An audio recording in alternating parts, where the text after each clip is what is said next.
అందరికీ నమస్కారం అండి. అమృతం చిరుధాన్యాల స్పెషల్ కార్యక్రమానికి స్వాగతం.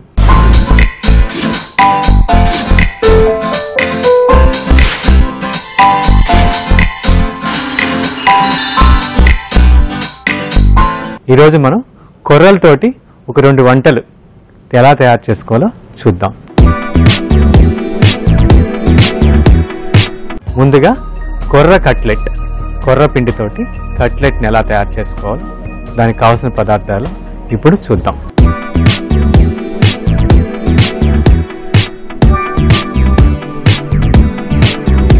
ఇప్పుడు మనం కొర్ర కట్లెట్ని ఎలా తయారు చేయాలో చూపిస్తాను, చూసి మీరు కూడా నేర్చుకోండి. కొర్ర కట్లెట్ కావాల్సిన పదార్థాలు: కొర్ర పిండి 1 కప్పు, తినే శనగపప్పు పొడి 1/2 కప్పు, నువ్వుల పొడి 1/2 కప్పు, వేపిన వేరుశనగ పప్పు పలుకులు 1 పిడికెడు, ఉడికించుకున్నటువంటి ఆలుగడ్డ 1 కప్పు, కారం 1 స్పూను, ఉప్పు తగినంత, ధనియాల పొడి 1 స్పూన్, అల్లం వెల్లుల్లి పేస్టు 1/2 చెంచా, వాము 1/2 చెంచా, క్యారెట్ 3 స్పూన్లు, టమోటో సాస్ 1 స్పూను, నూనె ఇవి కాల్చుకునేటానికి సరిపడేంత, పుదీనా, కరివేపాకు, కొత్తిమీర పేస్ట్ 1 స్పూను. ఇప్పుడు కొర్ర కట్లెట్ కావాల్సిన పదార్థాలు చూసాం కదా. ఇప్పుడు కొర్ర కట్లెట్ను ఎలా తయారు చేయాలో చూపిస్తాను. ముందుగా ఒక బౌల్లో కొర్రపిండిని తీసుకోవాలి. ఒక 3 చెంచాలు పుట్నాల పొడి, తర్వాత నువ్వుల పొడి ఒక 2 చెంచాలు, ధనియాల పొడి 1 చెంచా, కారం 1 చెంచా. కారం వద్దనుకుంటే మిరియాల పొడి కూడా వేసుకోవచ్చు అండి. వామ్ 1/2 చెంచా, తర్వాత ఉప్పు కొంచెం వేసి ఫస్ట్ ఈ మిశ్రమాన్ని ప్రాపర్గా అన్నీ కలిసేటట్టు కలుపుకున్న తర్వాత కొంచెం పల్లీలు మన ఇష్టం అండి. ఓకే, అట్లా హోల్ నువ్వులు కూడా కలుపుకోవచ్చు. క్యారెట్ తురుము, పుదీనా, కొత్తిమీర, కరివేపాకు 3 కలిపి పేస్ట్ చేసుకుంది. అల్లం కూడా తురుము 1/2 చెంచా మొత్తం. ఇప్పుడు మనం పెట్టుకున్న ఆలుగడ్డలు, బంగాళదుంప, ఫస్ట్ ఈ బంగాళదుంప మ్యాష్ చేసిన తర్వాత పిండికి కలుపుకొని, తర్వాత మనకి తగినంత నీరు, ఎక్కువ నీరు కాదు, కట్లెట్ పిండి లాగా కొంచెం పిండి, ఒకేసారి నీళ్లు పోయకుండా కొంచెం నీళ్లు కలుపుకుంటా. ఓకే, మన కట్లెట్ ఒత్తుకునేదానికి ఎంత అయితే మాయిశ్చర్ కావాలో అంతే. దీంట్లో ఇప్పుడు 1 చెంచా టమోటా సాస్, దీన్ని మన ఇంట్లో కూడా చేసుకోవచ్చు అండి. టమోటాలని మెత్తగా గుజ్జు తీసుకొని కొంచెం షుగర్ పాకంలో వేసుకొని కొంచెం వామ్ వేసుకొని, దీని కెచప్ మన ఇంట్లో కూడా చేసుకోవచ్చు ఆరోగ్యంగా. పిండి ఇట్లా మెత్తగా మీరు ఇట్లా గట్టిగా ఇలా మ్యాష్ చేసుకుంటే దాంట్లో జిగురుతనం వస్తుంది. చేతితో గట్టిగా ఇలా కలుపుకుంటుంటే ఆబ్వియస్గా కొర్ర పిండిలో ఆ జిగురుతనం వస్తుంది బయటికి. అప్పుడు మనకి ఈ కట్లెట్ చేసుకునే దానికి కరెక్ట్గా ప్రాపర్గా ఆ కన్సిస్టెన్సీ వస్తుంది. ఇలా కలుపుకొని ఒక 5 నిమిషాలు పక్కన పెట్టుకుందాం. కొర్ర కట్లెట్ పిండి బాగా ఊరిందండి. ఇప్పుడు దాంతో మనం కట్లెట్ తయారు చేసుకుందాం. కట్లెట్ తయారు చేసుకున్నానికి ఇందాక పుట్నాల పొడి వేసుకున్నాం కదా, మనం దాన్ని పక్కన పెట్టుకొని అంటకుండా మన ఇష్టం వచ్చిన సైజు అండి, మనకి ఏ సైజు కావాలంటే ఆ సైజు, నిమ్మకాయ అంత సైజు కానీ లేకపోతే ఇంకా చిన్నవి కానీ మన ఇష్టం, అలా చేసుకొని ఈ పిండి దాంతో కొంచెం నువ్వుల పొడిలో అద్దుకొని, మనం ఎందుకు నువ్వుల పొడిలో అద్దామో చెప్తాను, ఇప్పుడు కాల్చేటప్పుడు చెప్తాను, మీకు అర్థమవుతుంది.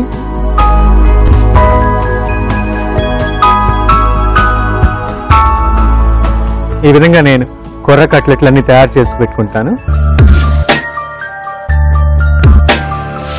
బాలింతలు అంటే పిల్లలు పుట్టిన తర్వాత ఎవరైతే పిల్లలకి పాలిస్తుంటారో ఆ చనుబాలు బాగా రావాలి అంటే ఈ కొర్ర పిండిని పాలల్లో, ఆవు పాలల్లో జావలా కాసుకొని తాగుతుంటే వాళ్ళకి చనుబాలు బాగా పట్టి ఆ పిల్లవాడికి బ్రెస్ట్ ఫీడింగ్ బాగా ఇవ్వగలుగుతారు. ఖచ్చితంగా ఇచ్చేయండి. ఇది పాత రోజుల్లో మన పెద్దవాళ్ళు చేసేటువంటి ఒక చిట్కా అన్నమాట. ఇప్పుడు మన కట్లెట్లు అన్నీ తయారైపోయినాయండి, కొర్ర కట్లెట్లు. ఇప్పుడు వీటిని కాల్చుకుందాం. మనం ఆయిల్ కొంచెం వేసుకోవచ్చు, ఆయిల్ లేకపోయినా పర్లేదు. ఎందుకంటే దీని మీద నువ్వుల పొడి చల్లాం. మనం ఎప్పుడైతే ప్రెస్ చేసామో ఆ వేడికి ఆ నువ్వుల్లోంచి ఆయిల్ బయటకు వస్తుంది, దాంతోనే కాలుతుంది. సిమ్లో కొంచెంసేపు మూత కూడా పెడతాం, ఎందుకంటే ఆ లోపల ఆ ఆవిరికి కింద నుంచి వేడికి కొంచెం ప్రాపర్గా ఉడుకుతాయి. తర్వాత రివర్స్ చేసుకున్నప్పుడు మళ్ళీ మూత పెట్టినప్పుడు పైనుంచి ఆవిరి, కింద నుంచి ఆ వేడి, ఆ రెండుతో ప్రాపర్గా ఇవి కాలుతాయి అన్నమాట. ఈ లోపల యాక్చువల్గా కొర్రలు ఎస్పెషల్లీ మనకి ఏమన్నా జీర్ణకోశ వ్యాధులకు కానీ కీళ్ళ వాతానికి కానీ, అంటే మోకాలు నొప్పులు ఇవన్నీ ఉంటాయి, వాళ్ళకి కొర్రలు చాలా బాగా ఉపయోగపడతాయి. ఔషధంలాగా పనిచేస్తాయి ఇవి కొర్రలు అనమాట. ఇప్పటికీ కొన్ని విలేజెస్లోకి వెళ్తే జ్వరం వచ్చిందనుకోండి, ఫుల్గా చలి జ్వరము, ఇలాంటి వాతావరణం చల్లగా ఉన్నప్పుడు, వానలు వచ్చినప్పుడు కొర్రతో గంజి కాసుకొని, పల్సగా గంజి కాసుకొని, ఒక స్పూన్ వేసి మామూలు గంజి కాసుకొని కొంచెం దాంట్లో వామ్ వేసుకొని తాగి లావుపాటి దుప్పటి, అంటే ఒక కంబలిలాగా, అంటే బాగా థిక్గా ఉన్న దుప్పటిగా పడుకుంటే బాడీలో ఉంచే స్వెట్టింగ్ అంతా బయటికి, వేడంతా బయటికి వెళ్ళి ఒక 2-3 అవర్స్లో జ్వరం తగ్గిపోతుంది. ఇప్పటికీ విలేజ్లో జానపద వైద్యంలో ఇది కొన్ని ప్లేస్లో ఫాలో అవుతారు. ఇప్పుడు దీన్ని రెండో సైడ్కి తిప్పుకుంటాం. ఇది ఫ్రై అయ్యడానికి కొంచెం టైం పడుతుంది కాబట్టి అప్పుడు దాకా మనం వెయిట్ చేద్దాం. ఓకే అండి, ఇప్పుడు కొర్ర కట్లెట్లు రెండు వైపులా బాగా కాలేయండి. మీరు చూసినట్టయితే ఇంక ఇది రెడీ అయిపోయింది. దీన్ని మనం సర్వింగ్ బౌల్లో తీసుకొని ఇంకా టేస్ట్ చేయొచ్చండి. ఎంతో ఎమ్మీగా, అంటే కమ్మగా ఉండే, టేస్ట్గా ఉండేటువంటి కొర్ర హెల్దీ కట్లెట్స్ తయారైపోయినాయి. దీనికి కావాల్సిన పదార్థాలు, దీన్ని తయారు చేసే విధానం మరొకసారి చూద్దాం. కొర్ర కట్లెట్ కావాల్సిన పదార్థాలు: కొర్ర పిండి 1 కప్పు, తినే శనగపప్పు పొడి 1/2 కప్పు, నువ్వుల పొడి 1/2 కప్పు, వేపిన వేరుశనగపప్పు పలుకులు 1 పిడికెడు, ఉడికించుకున్నటువంటి ఆలుగడ్డ 1 కప్పు, కారం 1 స్పూన్, ఉప్పు తగినంత, ధనియాల పొడి 1 స్పూన్, అల్లం వెల్లుల్లి పేస్టు 1/2 చెంచా, వాము 1/2 చెంచా, క్యారెట్ 3 స్పూన్లు, టమోటో సాస్ 1 స్పూను, నూనె ఇవి కాల్చుకునేటానికి సరిపడేంత, పుదీనా, కరివేపాకు, కొత్తిమీర పేస్ట్ 1 స్పూను. కొర్ర కట్లెట్ తయారు చేసుకునే విధానం: ఒక పెద్ద బౌల్ తీసుకొని దానిలో కొర్ర పిండి, శనగపప్పు పిండి, నువ్వుల పొడి, ధనియాల పొడి, కారం, వాము, ఉప్పు వేసుకుని అన్నీ బాగా కలుపుకున్న తర్వాత దీనికి పల్లీలు, క్యారెట్ తురుము, పుదీనా, కరివేపాకు, కొత్తిమీర పేస్టు, అల్లం తురుము, పెట్టుకున్న ఆలుగడ్డలు కూడా వేసుకొని బాగా కలుపుకొని దానికి టమోటో సాస్ కూడా వేసుకొని నిమ్మరసం కూడా కలుపుకొని తర్వాత దానికి తగినంత నీరు చేర్చుకొని గట్టిగా మన చపాతీ పిండిలాగా కలుపుకోవాలి. దాన్ని తర్వాత 5 నిమిషాలు పక్కన పెట్టుకోవాలి. తర్వాత దాంట్లో చిన్న గోళీలు తీసుకొని మనకి కట్లెట్ లాగా ఒత్తుకొని నువ్వుల పొడిలో మనం అటు ఇటు ముంచి ఆ తర్వాత మన ప్యాన్ మీద కట్లెట్స్ని అటు ఇటు తిప్పుకొని బాగా క్రిస్పీగా కాల్చుకుంటే ఎంతో టేస్టీ హెల్దీ కొర్ర కట్లెట్స్ తయారవుతాయి.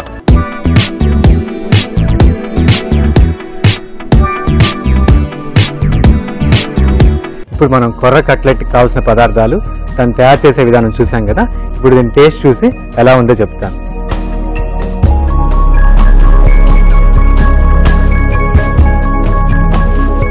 చాలా బాగుందండి. ఈ టమాటో కెచప్ బదులు గ్రీన్ చట్నీ కూడా ఉంటుంది. మనం పుదీనా వాటితో చేసుకున్న గ్రీన్ చట్నీ లాగాని, మళ్ళీ డేట్స్ తోటి ఖర్జూరంతో చేస్తున్నటువంటి కట్టామీట చట్నీ, ఖర్జూరము, బెల్లము, కొంచెం చింతపండు వేసి అలాంటి చట్నీలు, హెల్దీ చట్నీస్ అవి వాటితో నంచుకున్నా ఇంకా చాలా బాగుంటుంది. ఇప్పుడు కొర్ర కట్లెట్ని తయారు చేయడం చూసాం కదా. నెక్స్ట్ మనం కొర్ర నవధాన్యాల రైస్ని ఎలా తయారు చేయాలో చూద్దాం.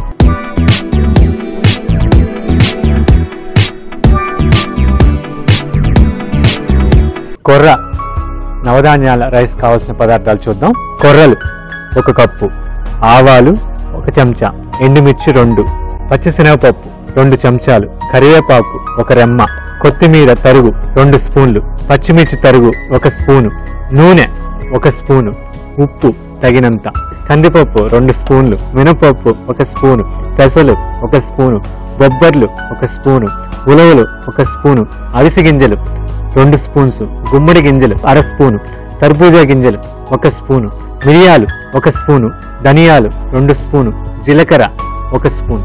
కొర్ర నవధాన్యాల రైస్ కావాల్సిన పదార్థాలు చూసాం కదా. ఇప్పుడు ఎలా తయారు చేయాలో ఆ ప్రాసెస్లోకి వెళ్ళిపోదాం. ముందుగా మనం పొయ్యి వెలిగించుకొని ఒక 2 చెంచాలు ధనియాలు, కొంచెం 1/2 చెంచా జీలకర్ర, 1 చెంచా మిరియాలు, ఈ మూడింటిని ఫస్ట్ విడిగా వేపుకోవాలండి. ఏది ఆయిల్ వేయకూడదండి. ఈ విధంగా జస్ట్ ఇప్పుడు ఈ 3 చూసినట్టయితే ఈ 3 దినుసులు మన వంటింట్లో చాలా ముఖ్యమైన పాత్ర వహిస్తాయి అన్నమాట. ఇవి బాగా వేగాయండి. వీటిని ఒక పళ్ళెంలో తీసుకుందాం. నవధాన్యాలు మనం ఏమేమి అనుకున్నామో వాటినన్నీ కూడా ఒక 2 చెంచాలు. ఫస్ట్ శనగపప్పు వేసానండి, పెసరపప్పు, మినప్పప్పు, కందిపప్పు. మనకి బాడీకి కావాల్సిన మాంసకృతులన్నీ కూడా మనకి ఈ పప్పు ధాన్యాల వల్లే ఎక్కువ వస్తాయి. మనకి కావాల్సిన 70% కార్బోహైడ్రేట్స్ కానీ ప్రోటీన్ కానీ అంటే మాంసకృతులు పిండి పదార్థాలని కూడా 70% ఈ యొక్క ధాన్యాల వరే, ఈ మిల్లెట్స్ కానీ ఈ పప్పు ధాన్యాల వల్ల కానీ వస్తుంది అన్నమాట. మన భారతదేశం యొక్క భోజన వ్యవస్థని కరెక్ట్గా మనం తెలుసుకొని ఆ విధంగా వండుకొని తింటే మనకి శరీరానికి కావాల్సిన పోషకాలన్నీ సంపూర్ణంగా అందుతాయి. కాబట్టి ఇప్పుడు వచ్చిన ప్రాబ్లం ఏంటంటే వాటిని పాలిష్ చేసేసి వాటిలో ఉన్న పోషకాలన్నీ కూడా నిర్వీర్యం చేసి అంటున్నాం. అదే ప్రాబ్లం. ఊబకాయ సమస్య 99% ఉండదు అందరు కూడా మిల్లెట్స్ని అడాప్ట్ చేసుకుంటే. ఎందుకంటే దాంట్లో ఫైబర్ చాలా ఎక్కువ ఉంటుంది కాబట్టి డైజెషన్ సిస్టమ్ చాలా బాగా అవుతుంది. శరీరంలో కొలెస్ట్రాల్ని ఎప్పటికప్పుడు చెడు కొవ్వుని ఎప్పటికప్పుడు బయటికి తొలగించేస్తాం. ఇవి బాగా వేగాయండి. ఇది కూడా సపరేట్గా ప్లేట్లో తీసుకుందాం. ఇప్పుడు మనం ఈ తర్బూజా గింజలు, గుమ్మడికాయ గింజలు, ఈ తర్బూజా గింజలు చాలా చాలా హెల్దీ అండి. ఎవరికైనా రక్తహీనత ఉన్న ఎస్పెషల్లీ గర్భవతులు వీటిని రోజు వాటి ఆహారంలో చేర్చుకుంటే వాళ్ళకి గర్భం దాల్చినప్పుడు వచ్చేటువంటి చాలా ప్రాబ్లమ్స్కి అట్ ద సేమ్ టైం రక్తహీనత నుంచి కాపాడుకోవచ్చు అన్నమాట. చాలా వండర్ ఏంటంటే వీటిని మనం తినటం స్టార్ట్ చేస్తే స్కిన్ కూడా చాలా షైనింగ్ వస్తుంది. అంటే శరీరంలో మంచి కొలెస్ట్రాల్ తయారవుతుంది. బొబ్బర్లు, ఉలవలు, హార్స్ గ్రామ్ చూడండి, ఇవి చాలా బాగా రోస్ట్ అయినాయి, మీకు తెలుస్తున్నాయి చూడండి. ఇది కూడా బాగా వేగాయండి. నెక్స్ట్ లాస్ట్ అవిసి గింజలు ఊటినే వేడైపోతాయండి, ఊటినే వెచ్చబెడితే. అందుకనే లాస్ట్ 1 సెకండ్ ఉంటే చాలు ఈ యొక్క పెనం ఉన్న వేడికే అవి వేగిపోతాయి అన్నమాట. మీకు ఈ ప్రస్తుతం రోజుల్లో అవిసి గింజలు చాలా పాపులర్ అయింది. ఎందుకంటే అవిసి గింజలు గుండెకి చాలా చాలా బలాన్ని ఇస్తాయి. కాలేయానికి, లివర్కి ఎక్సలెంట్ మెడిసిన్ ఇది. వీటినన్నిటిని కూడా కలిపి మిక్సీ పట్టుకొని మెత్తగా పొడి చేసుకుందాం. మనకి ఎప్పుడైనా డైజెషన్ ప్రాబ్లం ఉంటే చాలా మందికి తినంగానే చాలా చికాగ్గా కడుపు ఉబ్బరంగా అలా ఉంటుంది అన్నమాట. అలాంటప్పుడు మీరు ప్రతిరోజు కూడా ఒక సొంటి, వాము, సైంధవ లవణం ఈ మూడింటిని, సొంటిని వాముని కొంచెం వెచ్చచేసి పొడి చేసుకుని దాంట్లో సైంధవ లవణం కలిపి ఒక చిన్న సీసాలో పెట్టుకొని ప్రతిరోజు మొదటి ముద్దలో ఒక కొంచెం ఆవుని వేసుకొని, లేకపోతే వేసుకోకపోయినా పర్లేదు, కొంచెం నువ్వుల నూనె కానీ లేకపోతే అట్లా కూడా వేసుకొని తింటే మీకు ఈజీగా తిన్న ఆహారం జీర్ణమైపోయి చాలా రిలాక్స్గా ఉంటుంది. తిన్న తర్వాత కూడా ఒక అరగంట తర్వాత ఆ జీలకర్ర, మిరియాలు, ధనియాలని విడివిడిగా మనం ఇట్లా పొడి చేసి పెట్టుకున్నామంటే తయారైంది. అదేవిధంగా కూరలు కూడా మనం బియ్యం ఉంది, కొర్ర బియ్యాన్ని అన్నం వండుకోవాలండి. దీన్ని 1 గంట 2 గంటల సేపు నానబెట్టి మనం పులిహారకి అవి తయారు చేసుకునేటప్పుడు ఎలా అయితే మనం అన్నం వార్చుకొని పొడి పొడిగా తయారు చేసుకుంటామో ఆ విధంగా అన్నం వండుకొని పెట్టుకోవాలి. ఆల్రెడీ ఈ విధంగా పొడి పొడిగా వండి పెట్టుకున్నాము. ఇప్పుడు నెక్స్ట్ మనం పోపు పెట్టుకొని ఈ కొర్ర నవధాన్యాల రైస్ని ఎలా చేయాలో చూద్దాం. 1 చెంచా ఆవాలు, నెక్స్ట్ జీలకర్ర ఫ్రై అయిన తర్వాత ఎప్పుడు కూడా పోపు పెట్టేటప్పుడు చూడండి ఆ కమ్మటి స్మెల్ వస్తుంది అనమాట. దాన్ని ఎంజాయ్ చేయాలి. ఎందుకంటే ఎన్నో జబ్బులకి స్మెల్స్ కూడా ఇప్పుడు చాలా ఉంది కదా, స్మెల్ థెరపీ, అరోమా థెరపీ అని చెప్పి. మన పోపుల దినుసులోనే ఒక్కొక్క ద్రవ్యం ఒక్కొక్క అరోమా ఇస్తుంది మీకు, అవి ఫ్రై చేసేటప్పుడు కానీ కాల్చేటప్పుడు కానీ. పాత రోజుల్లో పోపులు పెట్టిన ఫస్ట్ ఎయిడ్ బాక్స్గా చూసేవాడు. ఎందుకంటే ఆ రోజుల్లో ఏ చిన్న ప్రాబ్లం, మనకి జ్వరాలు కానీ రొంపలు కానీ ఇలాంటి చిన్న చిన్న ప్రాబ్లమ్స్ వస్తే పోపులు పెట్టిలో ఉన్న దినుసులతోటే చిన్న చిన్న ఔషధాలు తయారు చేసే కాంబినేషన్స్ తోటి మనం వాడుకునేవాళ్ళం అన్నమాట. ఇదే అయిందండి. నెక్స్ట్ శనగపప్పు,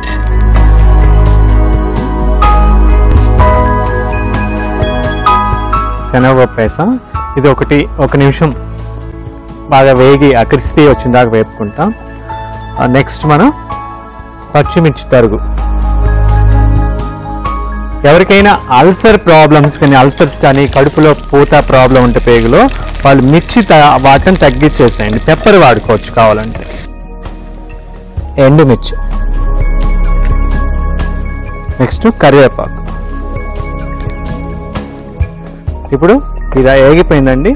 ఇప్పుడు మనం నవధాన్యాల పొడి వేసుకునే ముందు మనం జీలకర్ర, ధనియాలు, మిరియాల పొడి చేసుకున్నాం కదా, అది వేసుకుంటాం.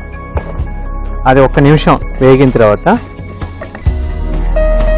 స్మెల్ చూసారా ఎక్సలెంట్గా. ఎప్పుడైతే ఈ పొడి వేసానో గొప్పని ఈ ద్రవ్యాల వాసన అంతా కూడా ఒక్కసారి క్లీన్ చేస్తుంది మన రెస్పిరేటరీ సిస్టాన్ని కూడా. నెక్స్ట్ ఈ నవధాన్యాల పొడిని ఎస్పెషల్లీ ప్రెగ్నెన్సీ లేడీస్కి చాలా ఎక్సలెంట్ ఫుడ్ అండి. ఎందుకంటే దీంట్లో గుమ్మడి గింజలు వాడాం, తర్బూజా గింజలు వాడాం, నవధాన్యాలన్నీ వాడాం. కాబట్టి వాళ్ళకి కావాల్సిన అమినో యాసిడ్స్ అంటే కావాల్సిన మాంసకృతులు మరియు సూక్ష్మ పోషకాలన్నీ కూడా పుష్కలంగా ఉంటాయి దీంట్లో. ముందుగా తయారు చేసుకున్న రైస్ని, కొర్ర అన్నాన్ని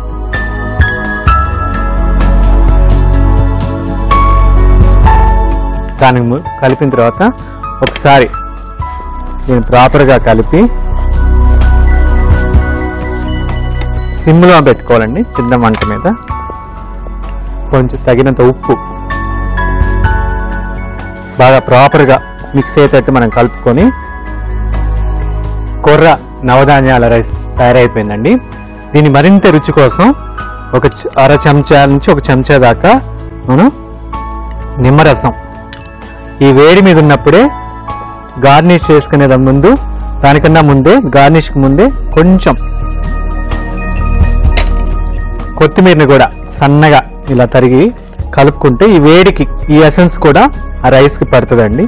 టేస్ట్ కూడా చాలా బాగుంటుంది. ఇప్పుడు పర్ఫెక్ట్గా కమ్మని కొర్ర నవధాన్యాల రైస్ రెడీ అయిపోయిందండి. దీన్ని సర్వింగ్ బౌల్లో తీసుకుందాం.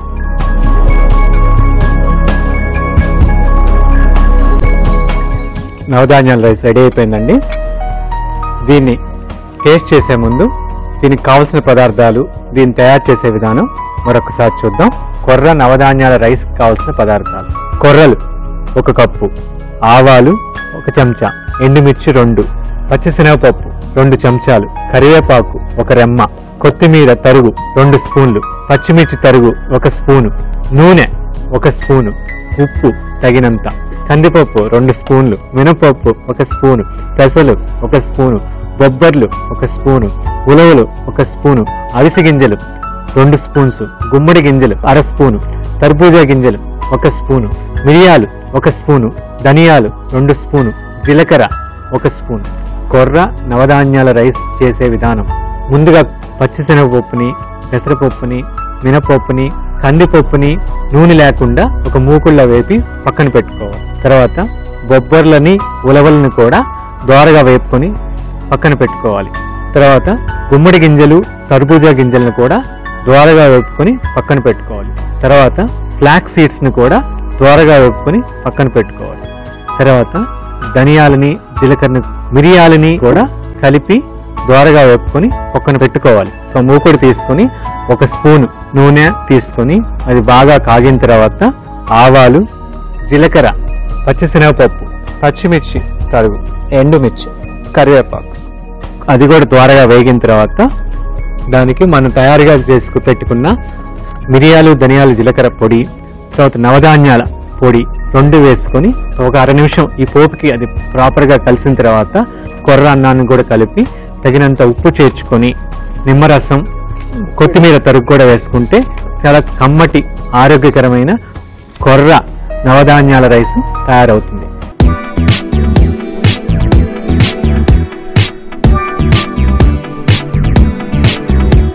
కొర్ర నవధాన్యాల రైస్ని టేస్ట్ చేసి ఎలా ఉందో చెప్తాను.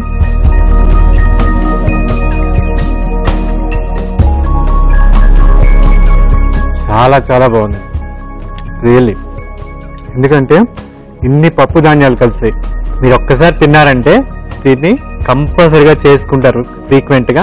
అట్ ద సేమ్ టైం ఇది very very nutrition food, very ఎందుకంటే దీంట్లో వాడిన ప్రతిదీ కూడా. ఓకే అండి, మనం ఇప్పుడు అమృతం చిరుధాన్యాల స్పెషల్ కార్యక్రమంలో చూసినటువంటి 2 ఐటమ్స్ చేసుకొని ఎంజాయ్ చేస్తారు కదా. మరొక అమృతం చిరుధాన్యాల స్పెషల్ కార్యక్రమంలో మళ్ళీ కలుసుకొని మరికొన్ని చిరుధాన్యాలతో కమ్మని ఆరోగ్యకరమైన పదార్థాలు తయారు చేసుకుందాం. అంతవరకు సెలవు, నమస్కారం.